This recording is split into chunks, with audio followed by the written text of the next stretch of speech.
Social media వేదికగా సెలబ్రిటీలపై trolling ఎక్కువైపోయింది.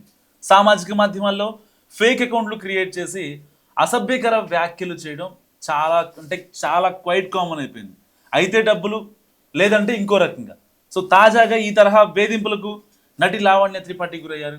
ఈ నేపథ్యంలో ఆమె హైదరాబాద్ సైబర్ క్రైమ్ పోలీసులను ఆశ్రయించింది. ఇప్పుడు సినీ వర్గాల్లో చాలా చర్చనీయాంశంగా మారింది మెగా కోడలేంటి పోలీస్ స్టేషన్ మెట్లు ఎక్కడ ఏంటని. సో సోషల్ మీడియా ద్వారా తన పరువుకు భంగం కలిగించేలా కొందరు అసభ్య పోస్టులు కామెంట్లు చేస్తున్నారని నటి లావణ్య త్రిపాఠి పోలీసులకు ఫిర్యాదు చేశారు. ముఖ్యంగా పర్పుల్ క్రయాన్ 00 అనే ఇన్స్టాగ్రామ్ ఖాతా ద్వారా తన కుటుంబ సభ్యులను లక్ష్యంగా చేసుకుని అవమానకర వ్యాఖ్యలు చేస్తున్నారని ఆమె పేర్కొన్నారు.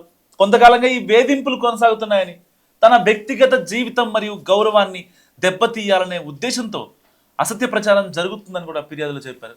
సో లావణ్య ఫిర్యాదు మేరకు పోలీసులు కేసు నమోదు చేసి దర్యాప్తు ప్రారంభించారు. ఐటీ యాక్ట్ సెక్షన్ 67తో పాటు బిఎన్ఎస్ 78, 79 కింద కేసు నమోదు చేశారు. సో సంబంధిత ఇన్స్టాగ్రామ్ ఖాతాను నడుపుతున్న వ్యక్తిని గురించి కఠిన చర్యలు తీసుకోవాలని, అలాగే ఆ ఖాతాలో ఉన్న అవమానకర పోస్టులను తొలగించేలా చర్యలు తీసుకోవాలని లావణ్య పోలీసులను కోరారు.